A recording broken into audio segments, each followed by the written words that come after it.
Welcome. So చాలా మందికి నరాల బలహీనత అనే సమస్య ఉంటుంది. అంతేకాదు నరాలకు సంబంధించి అనేక రకాల ఇష్యూస్ అనేవి ఇబ్బంది పెడుతూ ఉంటాయి.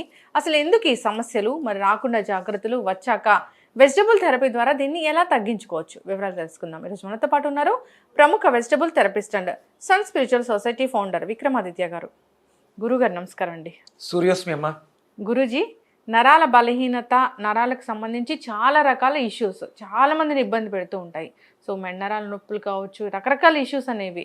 సో ఒక్కొక్కసారి ఊరికి కళ్ళు తిరిగిపోతూ ఉంటాయి. సో ఈ సమస్యలు అనేవి ఎందుకు వస్తాయి, వీటికి వెజిటబుల్ థెరపీ ఎలా పనిచేస్తుంది? ఒక రెండు విరుద్ధ స్వభావాలు కలిగినటువంటి సీజన్స్.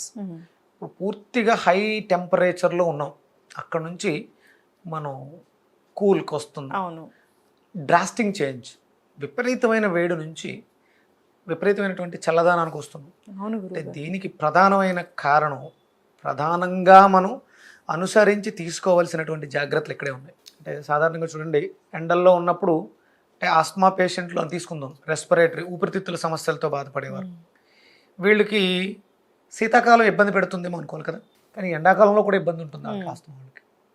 అంటే దీని అంతటికీ కారణం ఏంటంటే నరాల వ్యవస్థ.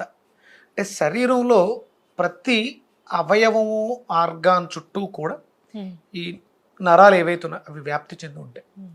వ్యవస్థ అంతా కూడా వీటి మీదే ఆధారపడి మన బాడీలో శీతోష్ణ స్థితులను, ఉష్ణాన్ని కూడా మెయింటైన్ చేస్తాయి. అంటే ఒక బిల్డింగ్కి మనం వైరింగ్ చేస్తాం, ప్రతి మూలల బెడ్ లైట్తో సహా బాత్రూములు అన్నీ కూడా ఒక వ్యవస్థ.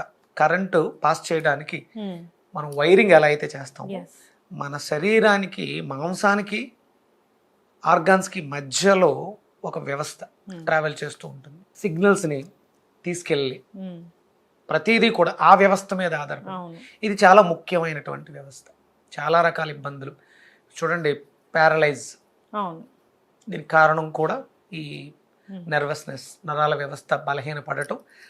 ఆ పర్టికులర్ పార్ట్కి సర్క్యులేషన్ అయిపోయి మెదడు నుంచి, ఇక అన్నీ కూడా మెదడు నుంచి శరీరంలో ఉన్నటువంటి అవయవాలకి మధ్యలో జరిగేటువంటి ఆ వ్యవస్థని మెరుగుపరుచుకోవడానికి ఈ నర్వస్నెస్ అనేది, నరాల వ్యవస్థ అనేది ఉపయోగపడుతూ ఉంటుంది. అంటే ఇప్పుడు ఎందుకన్నానంటే కరెక్ట్ టైం అని, జూన్ జూలై సహజంగా ప్రకృతి పరంగా మనం మాట్లాడుకున్నప్పుడు మే విపరీతమైన ఎండలు ఉంటాయి. మే తర్వాత జూన్లో కొంత చల్లబడి జూలైకి పూర్తిగా వర్షాలు వస్తాయి.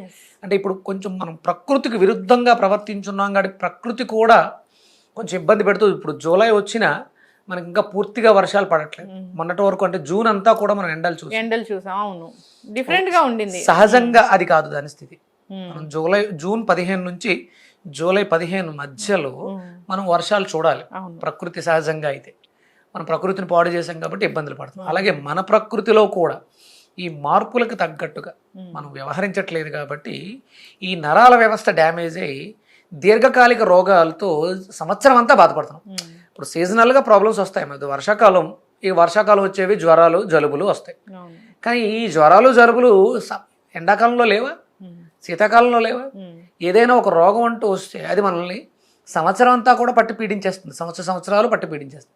ఎందుకంటే మనం వ్యవస్థల్ని పాడు చేసేసాం. ఇక్కడ మనం ఆ వ్యవస్థలని బాగు చేసుకోగలిగితే పూర్తిగా ఆరోగ్యవంతులంగా ఉండడానికి ఉపయోగపడుతుంది. ఓకే, సో వ్యవస్థని ఎలా బాగు చేసుకోవాలి అంటే సింపుల్గా చెప్పేయాలనుకుంటే ఏం లేదమ్మా, గోరుచిక్కుళ్ళు అద్భుతంగా పనిచేస్తాయి. అంటే చాలా రకాలు ఉన్నాయి మనకి ఇక్కడ.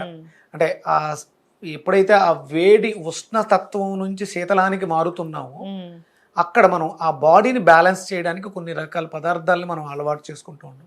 ఎందుకంటే సమ్మర్ అంతా కూడా చలువ చేసే పదార్థాలని, బార్లీ ఇవి వాడుతూ ఉంటాం. ఈ బార్లీని సమ్మర్ తర్వాత కూడా మనం కంటిన్యూ చేయాలి.